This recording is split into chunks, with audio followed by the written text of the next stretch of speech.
It is 2007 and an old film is being restored. It has long been thought to have been lost. The movie, from French pioneer Georges Méliès, has eluded movie historians. It has long been mislabelled as another film by another early director, but the lost media has seen the projector once again. The movie depicts, in its own unique style, the 20th century's worst volcanic eruption, in which 30,000 people would be consumed by the disaster in just a matter of minutes. The film's name is exact and to the point: the eruption of Mount Pelée.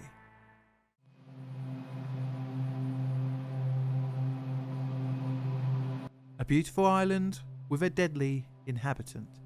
Martinique is part of the archipelago of the Antilles, located in the Caribbean Sea.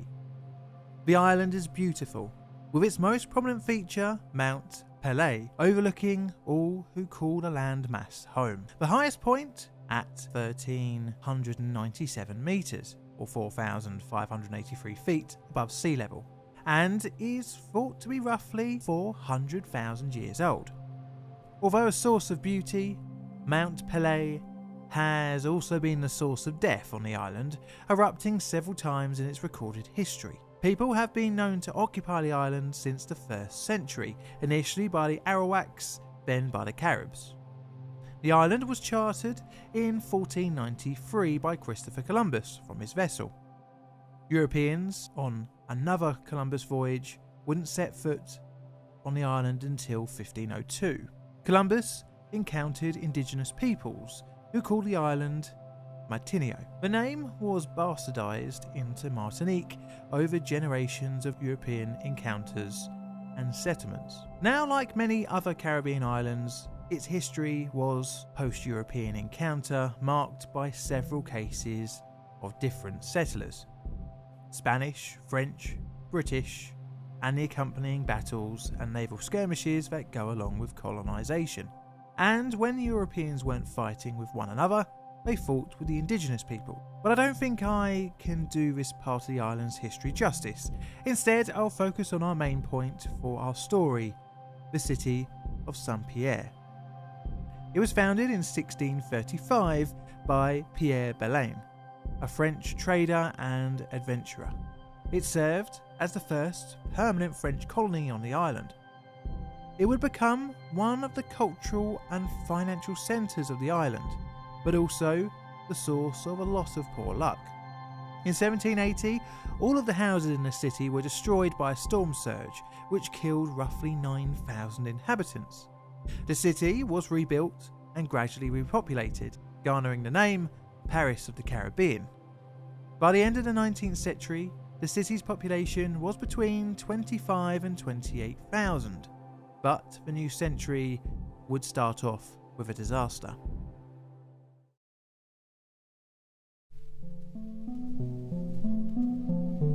Mount Pelée erupts.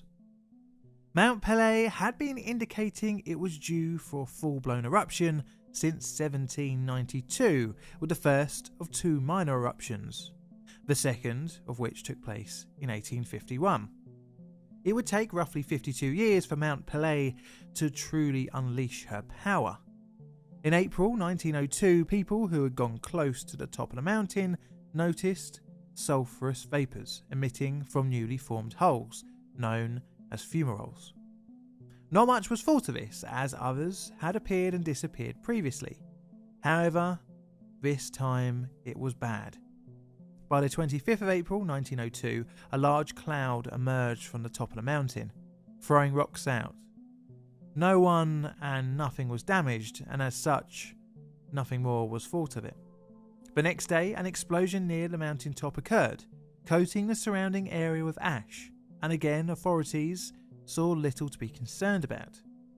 On the 27th, a group of hikers climbed Pelée to discover a new lake 150 metres wide, or 590 foot wide, had been formed.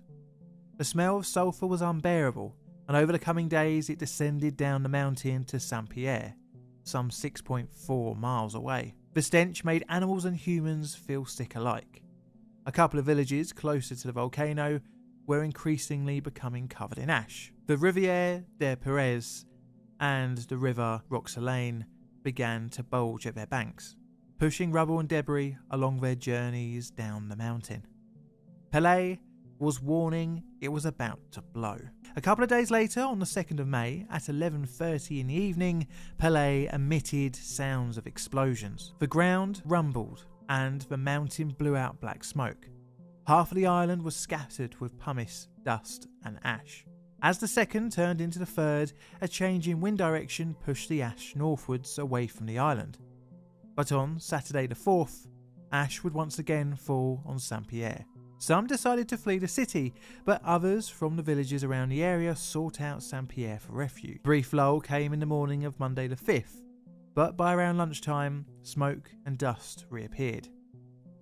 One of the crater's walls up Mount Pelée collapsed, causing a lahar of mud and boiling water to thunder down the Blanche River, flooding a local sugar works. Saint-Pierre received more refugees throughout the day, as well as some residents deciding to flee.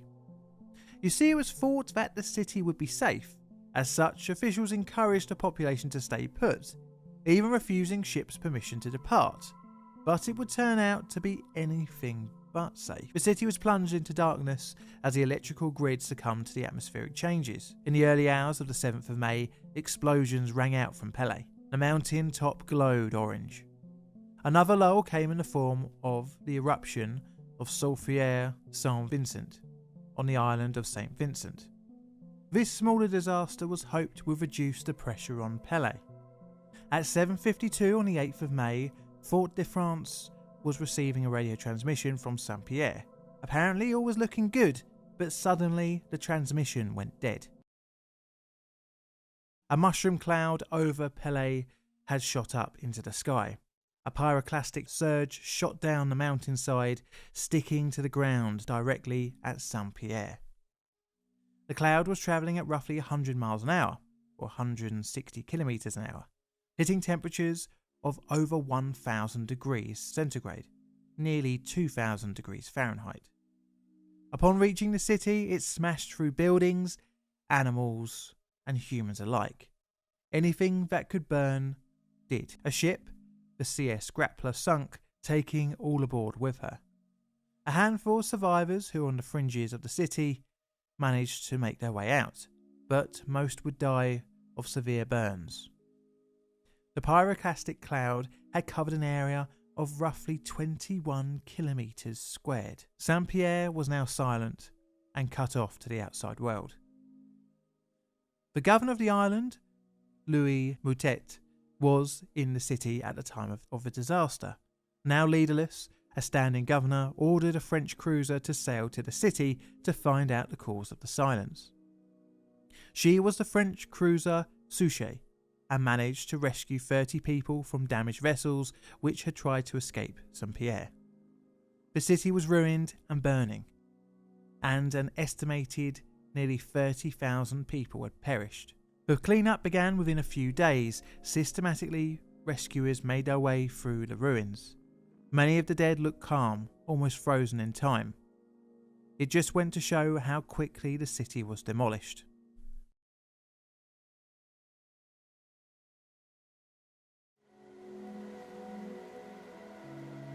Aftermath. On the 12th of May, the US Congress voted for a $200,000 available foreign aid for the island. More countries also offered a helping hand. These included Canada, the UK, Germany, Italy, Denmark, Japan, Russia, and the Vatican. Officially, there would be only 2 survivors from Saint-Pierre: Louis Auguste Cyparis, a prisoner held in an underground cell in the town's jail, and Leon Compierre Landry. In reality, there were more survivors, but these 2 were pulled from the city's rubble, whereas others had managed to evacuate themselves. But Mount Pelée wasn't finished with Saint-Pierre. Thousands of rescuers by the 20th of May had flooded the stricken city, searching for anyone, both alive or dead. A second eruption emerged from Pelée, sweeping a pyroclastic flow into Saint-Pierre once again, killing around 2,000 rescue workers. But that still wasn't the end. On the 30th of August, another pyroclastic flow struck Morne Rouge, Ajupa, Bouillon, Basse Pont and Morne Capel, killing close to 900. It would still not be the end of the eruptions from Pelée, however, which after many lulls and lava flows would finally end on the 5th of October 1905. Saint-Pierre would never return to its pre-eruption population. In the 60s, the city had a population of around 6,000, but by the 2010s, this had reduced to around 4,000. Needless to say, the disaster captured the imagination of many across the globe. I mean, it is one of the deadliest volcanic eruptions in modern history. And it brings us back to the rediscovery of Georges Méliès's long-lost technical marvel of a film. Newer volcanic eruptions are captured as they happen, but we need to appreciate that this film was made in 1905 using in-camera special effects at the time, and it is very impressive to watch.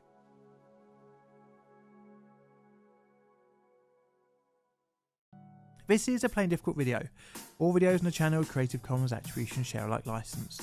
Playing Difficult videos are produced by me, John, in the currently sunny but windy corner of southern London, UK.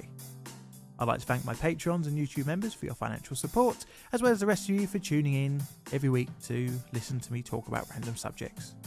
I've got Instagram and Twitter, so check them out if you fancy seeing other things I do. And if you're enjoying this outro song, please feel free to go over to my second channel made by John. And all that's left to say is thank you for watching, and Mr. Music, play us out please.